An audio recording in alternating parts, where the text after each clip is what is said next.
pen and fill the paper with the message that it wants to send. Hello and welcome to the Aviatrix Writers Room. I'm Liz Booker and I'm continuing my conversation with Mary S. Lovell, who is the author of Straight On Till Morning, The Life of Beryl Markham, and many, many other biographies. And I'm so grateful to have her vast experience in writing and research to share with us today. Mary, you mentioned in the first part of our interview, and I read about it a little bit, that it was a back injury that really got you started writing. Can you tell us about sort of your writing journey? Right. Well, one of the things in my past, it's very un-PC now, but I was a master of foxhounds. I used to, hunt in the New Forest, and I had a bad fall, broke my back, and that sort of paid to me for about 2 years. I was an accountant before that. While I was laid up, and I was not a very good patient, my partner, John, who, as I said earlier, he's the love of my life, a wonderful man, he rigged up for me. This is the very early days of computers. This is 1980. He rigged up a computer for me where it'd be simple now. The keyboard on, those trolleys that slide across your bed, and the monitor on a separate table. So, it worked. It wasn't too heavy on me. And I wrote the history of the New Forest hounds, the New Forest foxhounds, in the time that I was laid up. And actually that sold very well. It's a limited interest book. I mean, I think 2,000 copies were printed, and they all sold. So that was my introduction to writing. I wrote a few other books. One was called The Boy's Book of Boats. It was a book for young boys interested in boats, because sailing is another passion of mine. And then the next thing that came along, of course, was the Beryl book. I wrote a book about cats as pets. And my son, my teenage son, did all the illustrations for it. Oh, cool. I know, sweet. And then the next thing that came along was the Beryl book. I mean, I had no thought. I didn't go around thinking, I'd love to, it's my ambition to be a writer. If someone had said to me, what are your ambitions? Writing wouldn't have come into it. I mean, I never saw myself as being a writer. What I thought about writing was that bit of a waste of time, because, I mean, you look at, the bloke who wrote Day of the Jackal, I've forgotten his name for the moment, and he made 98 times he approached publishers with his book, and they turned it down, including actually my own editor, who's, when I asked him, why he turned it down, he said, it just didn't make sense to me. We all knew that De Gaulle lived, so this book couldn't be, what could the ending be? He made the biggest mistake of my life, Frederick Forsyth. So, I mean, to be honest, if my book on Beryl, when I sent it out, if I hadn't got any, if no publishers had answered, I wouldn't have been surprised, and I wouldn't have been hurt. That's how I thought it worked. I mean, it was amazing to me that I had about 12 people interested in it. I was just very, very lucky. It wasn't just the fact that it was Beryl. It certainly wasn't my writing. I think I coasted in on the back of the interest in Out of Africa. People were wearing safari suits. Everybody loved the movie. The music was great. Meryl Streep was everybody's best friend, And then this other book came out, which was, it was a little bit of added extra to the Out of Africa phase, and it just happened to be readable, and so it took off. I was just very, very, very lucky. I know a lot of people now who write to me quite often. I get a lot of letters from people who have written books, say, would you please have a look? Usually I say no, but I do look at some of them. And I also look at some which have been published privately. People have published them themselves, and they are great. Some of them are great books. They deserve to be published. Yeah.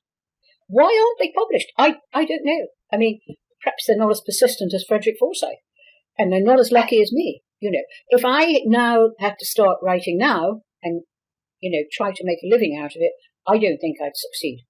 It was just luck, really, pure luck. And you need that. You need a good slice of luck if you want make it big in the writing industry. Oh, and you see, the worst thing is you cannot get publicity for books now.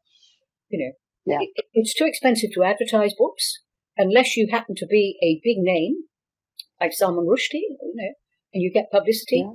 No one's going to give you any publicity. So the only way is with reviews, and review space is now about a third of what it used to be in 1980s. There's all this new world of social media and creating your own platform and marketing your own work. So, I mean, I'd starve if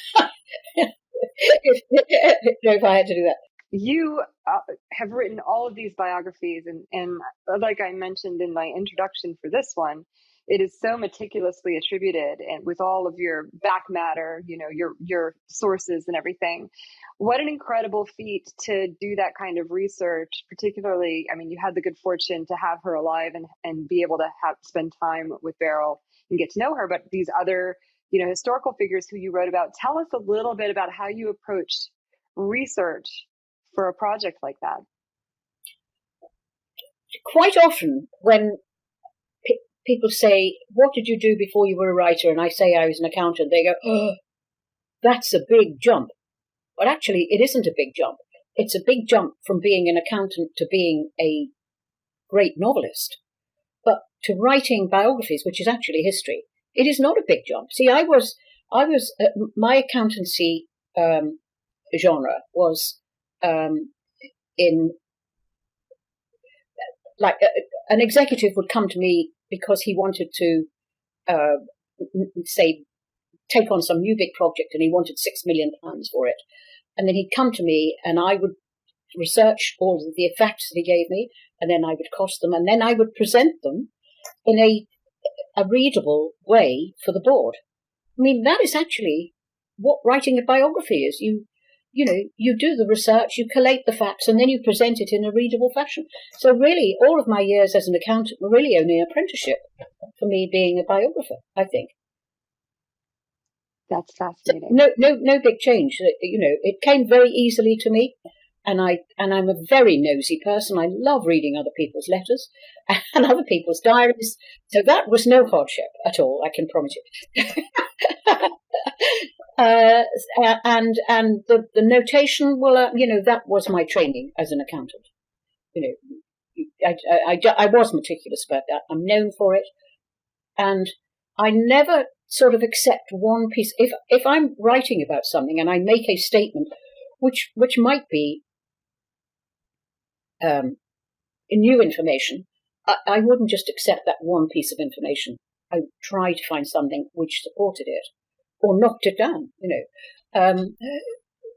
So if I couldn't find something that would support it, then I would tell the reader that, not in the notes, but in the text. Yes, I saw that happening several times. Yeah. So it's for the reader then to decide how likely they thought it or not. Yeah. I'm not the sort of person who sort of hammers things. I certainly don't try to make political points in my book. I try not to intrude myself into the book at all, really. Yeah. So I regard myself as a bit of a storyteller, but factual. Yeah. So that's how I see myself. I don't see myself as a great writer. I think I'm quite a prosaic writer, but I can write it in a way which is fairly interesting, so the books sell. And a lot of people say, "Oh, I can hear you talking." When I read your books, I can actually hear you talking.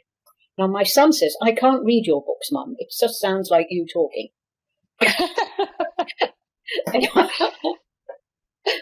So it's your voice, but you are telling the story of somebody else that you have very meticulously researched. Yes. Yeah. So with your experience, what advice would you offer to someone who aspires, who finds this inspirational figure like you did in Beryl and has to write about them? What advice do you have for them? Well, first of all, nothing you write down is ever wasted. Even if something isn't published, your grandchildren, your great-grandchildren will see it. Write it down. don't let it sit in your mind, because when you're gone, it's gone. I mean, just imagine now if you could have the daily diary of your great-great-great-grandmother, you Right. know, knowing what she did, how she made her soup, how she washed her clothes, what she felt about her husband, not really earth-shattering great literature. It'd be just so interesting. I'd love to know how my great-grandparents lived, If only they kept diaries. I've kept a diary for 40 years. It's mostly rubbish, But so if you've got something in you to write it. Get it down on paper. It's there then. What you do with then is a different thing. Getting it published, I've got no real advice for you there. I mean, you can do what I did, just send it to publishers ad infinitum. But I mean, these days, it's a tough world, the literary world. As I say, if I'd starve if I entered it now. So I've got a pen friend in Australia who wrote a terrific novel called A Place of Pines. It's sort of like an Australian Gone with the Wind, It's a terrific read. Could she get it published? I actually introduced her to my editor and other publishers that I know, and they all said, no, it's too Australian for us, I just can't understand it, and sometimes I read a book that has been published, and it's garbage. So there's no understanding it, really. You just need luck.